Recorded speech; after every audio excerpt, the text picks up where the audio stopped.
Welcome to Esalen Live, where we chat with change agents and swim deep waters in an ongoing exploration of human potential. I'm Christine Chen. Spring has awakened the earth, and the bounty is a feast for the eyes at Esalen.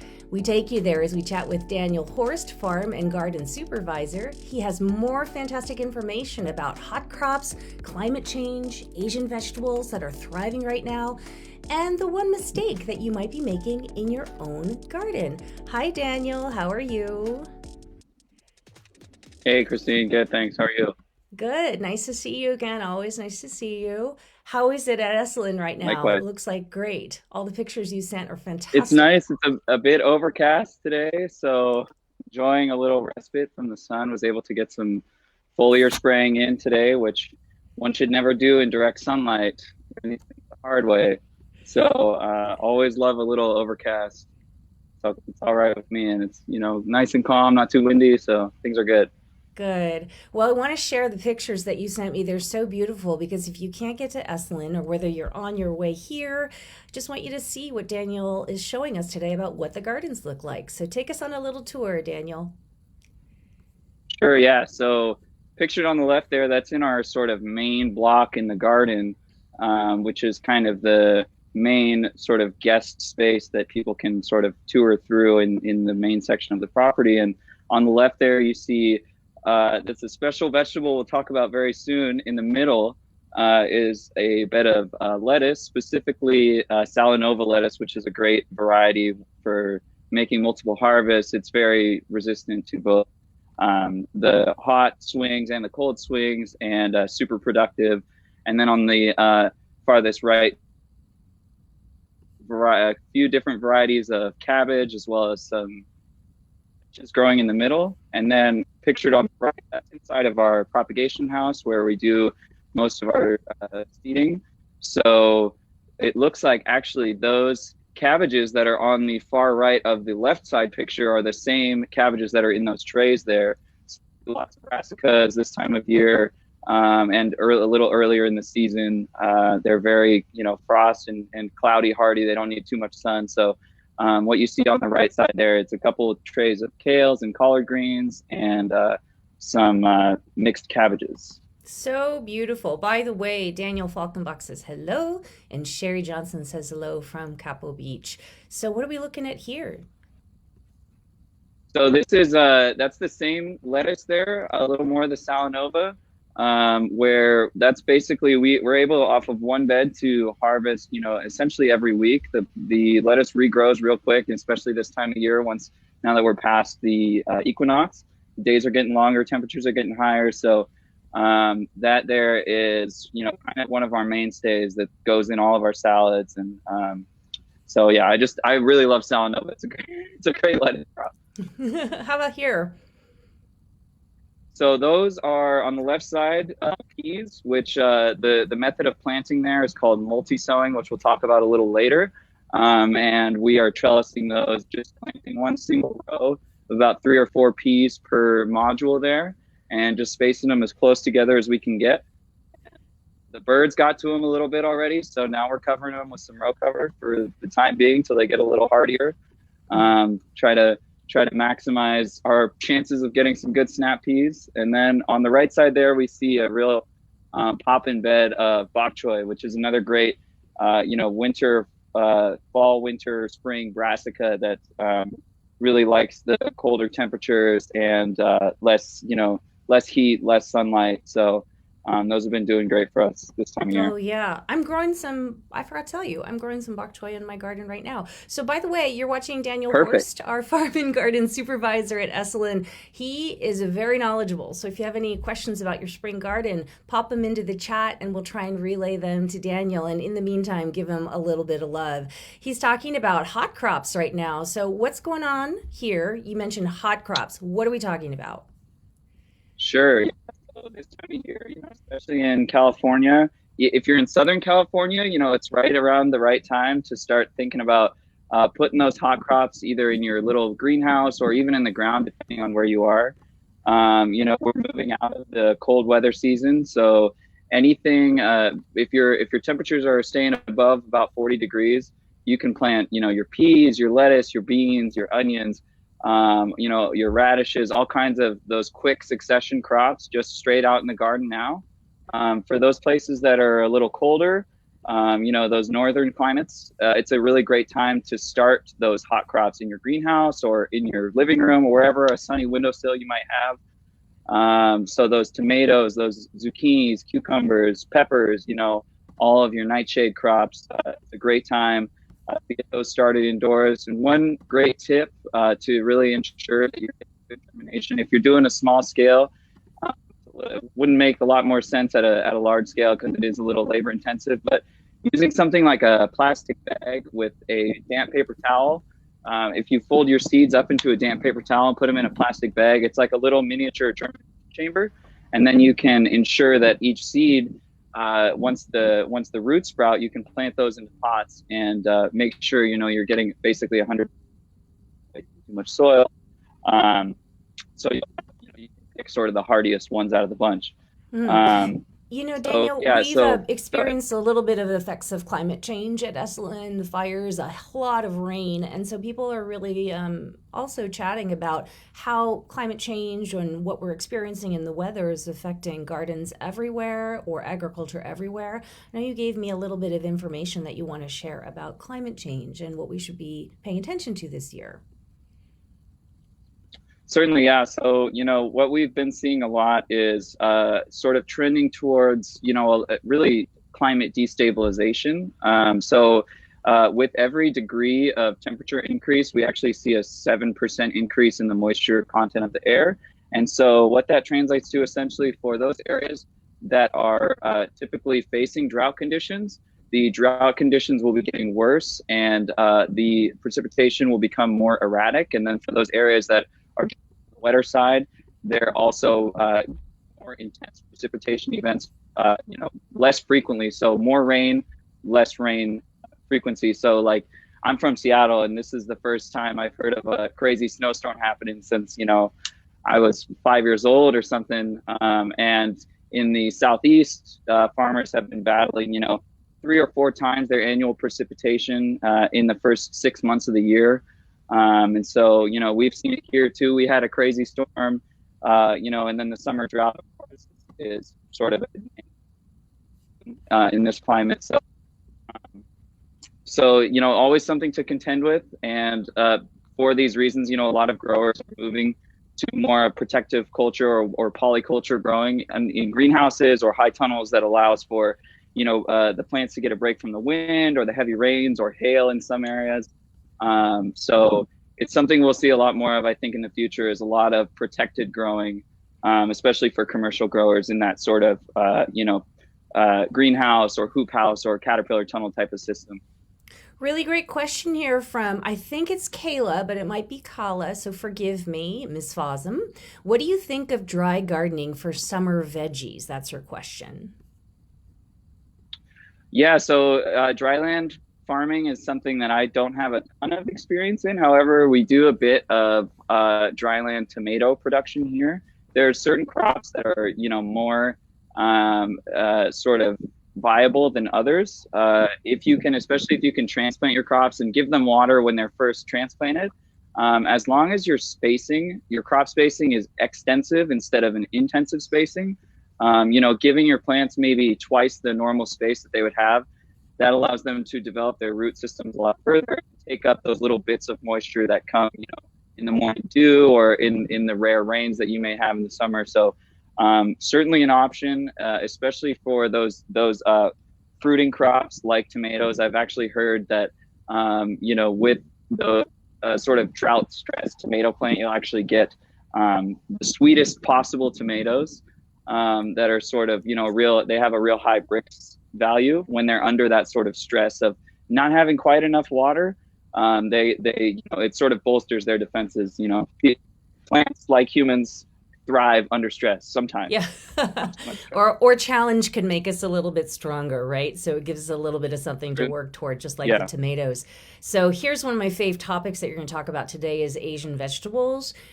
These have been a part of my life forever, but I know that you have a kind of a spin on it for now. So tell us a little bit more about kind of your take on those. Yeah, so one of my favorite crops here to grow is, and we're sort of moving out of that time now for the Central and Southern California, but for everybody on the north side, especially in those areas with fog and sort of a late what somebody might call an Indian summer, you can certainly still get a good succession of which are all your Asian vegetables are mostly going to be brassicas. So your bok choys, your turnips, your radishes, cabbages, et cetera, et cetera. And especially here in the Central Coast where we have a thick marine layer for most of the summer, it's a great option for us here. So Hakurai turnips are one of my favorite things to grow. They're also known as snow apples by some. In Alaska, I believe that's what they call them. But Kitazawa Seed Company sells several different varieties of what one might call a snow apple turnip. For those people who would like to go for an heirloom instead of hybrid, because these Hakurais are hybrid, the seed's a little more expensive. But Kitazawa Seed Company sells, I believe there's one called Kanamachi that's pretty similar to a Hakurais, and they're really like garden candy. We just harvested these this morning. So lovely globe roots that are super sweet, almost like, sort of like a melon or an apple. And then the greens are totally edible as well, either in salads or, braised down in a stir fry, however you like them. This is my favorite. Oh, I love it. Fresh out of the garden. So I'll have to great. add those to the bok. I'll have to add those next to the bok choy. I just bought some chiba, which I think is edamame. So that's cool. I'll ring you later for a little advice. But if you have any questions for Daniel, he's our farm and garden supervisor at Esalen. We've loved your questions so far. In the meantime, send him a little love if you experience his expertise and you're learning from him. There is a technique that you wanted to share with us called MultiSewing that you might want to try at home. What's that, Daniel? Yeah, so MultiSewing is not necessarily a new technique, but it's something that's become very popular past few years. A gardener named Charles Downing in the UK has really popularized this method of essentially, instead of sowing singular seeds into your cell trays when you're going to be transplanting, you can use a slightly larger cell. Like instead of a 192 tray, you could easily use a 108 or a 72, and then plant 3 or 4, sometimes 6 to 10 seeds per cell. And this really drastically reduces your transplanting labor. It's a real back saver and allows you to plant really intensively and maximizing your production while just minimizing all that bending you have to do. And also, shading out your competing weeds by getting everything real close together. So it works really great for all kinds of crops, but especially those bulbing or root crops like turnips, fennel, onions, radish, and then a ton of legumes and greens, Swiss chard, beets, all kinds of things. So if you check out Charles Dowding's website, he has a whole list of all the trials he's done, and it's updated on a real-time sort of basis as he continues to trial new things. So highly recommend. He's also got some great courses in his no-dig gardening methodology, which is sort of a spin on the idea of no-till on a sort of smaller gardening scale. So I just tried that. I actually just spilled the seeds, so I think I accidentally multi-sowed, which I think is possible too, right? Perfect. Yeah, totally. And, for those people who start their seeds in open trays instead of in cell trays, you can easily just prick out a few and then plant them, together in your garden as one might multi-sow in a module, but just, with your individual plants. You don't have to sow them necessarily into a module. Just makes it a little easier on the back. And then for those root crops and those bulbing crops, it's real easy to just pick the largest one as they become available. And then, that middle one will just basically be small until you harvest around it, and then they'll all size up in due time. It's a great system. Love it. Tilla has a question. What are your thoughts on soil testing before planting in order to figure out what nutrients are missing or needed?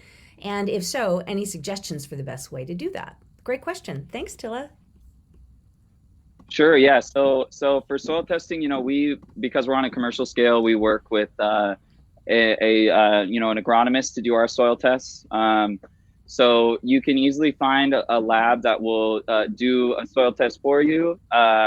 If you're on a small scale, it can be a little expensive, but for in a home gardening setting, probably not super necessary, but with regular applications of things like compost, using things like inoculants, things like EM1, or creating your own inoculants at home, and ensuring that you're providing those trace minerals and those micronutrients through foliar sprays of things like perhaps a liquid kelp, or a fish hydrolysate. In most settings, you'll be okay. And then just little amendments of nitrogen, phosphorus, potassium over time. A lot of your soils they already have all these things.